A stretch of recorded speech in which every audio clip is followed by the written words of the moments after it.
Halo semuanya, di bulan April ini pemerintah kembali menyalurkan berbagai program bantuan sosial. Nah, mungkin Anda bertanya-tanya, apa saja sih bantuannya? Dan yang lebih penting, gimana cara mendapatkannya? Tenang, dalam beberapa menit ke depan kita akan kupas tuntas semuanya. Yuk, langsung kita mulai. Nah, ini dia kan pertanyaan utamanya. Apakah keluarga Anda termasuk yang berhak menerima bantuan dari pemerintah? Yuk kita cari tahu jawabannya bareng-bareng, langkah demi langkah. Siapa tahu rezeki Anda ada di sini bulan ini. Oke, biar jelas, ini dia peta pembahasan kita. Kita akan mulai dari daftar bantuan yang cair bulan ini. Lalu kita bedah satu persatu mulai dari untuk keluarga dan kesehatan, sampai bantuan khusus untuk pendidikan. Dan yang paling penting, nanti saya akan tunjukin cara super gampang buat ngecek status Anda secara online. Terakhir ada rangkuman singkat biar Anda nggak lupa. Oke, siap ya? Kita masuk ke bagian pertama. Jadi, program bantuan sosial apa saja sih yang sedang berjalan di bulan April ini? Mari kita lihat daftarnya. Eits, tunggu dulu. Sebelum kita bahas lebih jauh, ada satu hal yang krusial banget. Pastikan data diri Anda, terutama NIK di KTP, sudah benar dan terdaftar dengan baik di sistem data pemerintah. Kenapa? Karena ini kunci utamanya. Kalau datanya nggak sinkron, wah, bisa-bisa bantuannya nggak cair. Jadi ini langkah nol yang wajib Anda perhatikan ya. Sip. Sekarang kita fokus ke bantuan yang menyangkut kebutuhan paling dasar, yaitu untuk keluarga dan kesehatan. Apa aja sih program-program andalannya? Yang pertama, dan mungkin yang paling sering Anda dengar, adalah Program Keluarga Harapan atau PKH. Ini adalah program bantuan tunai, tapi ada syaratnya. Tujuannya mulia banget, yaitu untuk membantu meningkatkan kualitas kesehatan dan juga pendidikan bagi keluarga-keluarga yang membutuhkan. Coba kita lihat rincian angkanya. Bantuan PKH ini cairnya per 3 bulan atau per kuartal. Jumlahnya beda-beda, disesuaikan dengan siapa yang ada di keluarga Anda. Misalnya nih, untuk ibu hamil dan balita, dapatnya Rp750.000 untuk gizi. Anak SMA dapat Rp500.000 untuk biaya sekolah. Bahkan, lansia dan penyandang disabilitas juga dapat perhatian khusus sebesar Rp600.000. Kelihatan kan gimana bantuan ini dirancang untuk menyentuh setiap anggota keluarga. Lanjut, ada yang namanya Bantuan Pangan Non-Tunai atau BPNT. Dari namanya saja sudah jelas ya, program ini fokusnya adalah untuk membantu keluarga membeli bahan makanan pokok yang bergizi. Jadi, setiap keluarga penerima itu akan dapat bantuan senilai Rp200.000 setiap bulannya. Perlu diingat ya, dana ini nggak bisa dipakai untuk beli pulsa atau keperluan lain. Bantuan ini khusus untuk membeli bahan pangan penting, seperti beras, telur, daging, atau sayuran.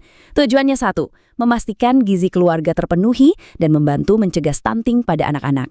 Nah, tapi ada beberapa catatan penting. Program BPNT ini tidak diberikan kepada semua orang. Mereka yang berprofesi sebagai ASN, anggota TNI atau Polri, pensiunan, dan beberapa profesi lain yang dianggap sudah punya penghasilan tetap, itu tidak termasuk dalam target penerima. Jadi ini penting untuk dicek juga ya. Oke, program berikutnya ini vital banget untuk urusan kesehatan kita. Namanya Penerima Bantuan Iuran atau PBI Jaminan Kesehatan. Gampangnya, ini adalah program di mana iuran BPJS Kesehatan Anda dibayarin sama pemerintah. Jadi, mekanismenya begini. Pemerintah setiap bulan akan membayarkan iuran sebesar Rp42.000 per orang langsung ke BPJS Kesehatan. Nah, artinya buat Anda para penerima, apa? Artinya Anda dan keluarga bisa mendapatkan layanan kesehatan di Vaskes kelas 3 tanpa perlu pusing mikirin iuran bulanannya. Ini akses kesehatan gratis. Beres urusan keluarga dan kesehatan, sekarang kita geser ke sektor yang nggak kalah penting, pendidikan. Yuk kita lihat bantuan apa saja yang disiapkan pemerintah untuk memastikan anak-anak kita bisa terus bersekolah. Untuk skala nasional, ada yang namanya Program Indonesia Pintar atau PIP. Tujuan utamanya simpel tapi penting, membantu meringankan biaya personal pendidikan siswa dari keluarga kurang mampu. Jadi uangnya bisa dipakai untuk beli buku, seragam, sepatu, atau bahkan ongkos ke sekolah. Nah, besarannya juga disesuaikan per jenjang pendidikan, dan ini diberikan per tahun. Anak SD dapat Rp450.000 setahun. Nanti pas masuk SMP, bantuannya naik jadi Rp750.000. Puncaknya, untuk anak SMA, bantuannya mencapai Rp1.000.000. Logis ya, karena kan kebutuhannya juga makin banyak. Oke, selain program nasional tadi, ada juga loh program yang sifatnya kedaerahan.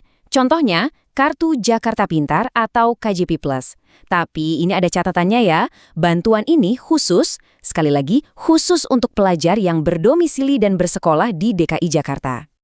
Ini dia rincian bantuan KJP Plus yang cair setiap bulan. Yang unik dari KJP adalah, dana ini mayoritas harus digunakan secara non-tunai untuk kebutuhan sekolah. Tapi, ada sedikit yang bisa ditarik tunai. Nah, berapa batasnya? Nah, ini dia jawabannya. Aturan mainnya jelas. Dari total dana yang diterima, Anda hanya bisa menarik tunai maksimal Rp100.000 per bulan. Sisanya harus dipakai secara non-tunai. Bisa untuk bayar SPP, beli buku, seragam, atau bayar transportasi. Aturan ini penting banget buat diingat biar jangan salah pakai ya.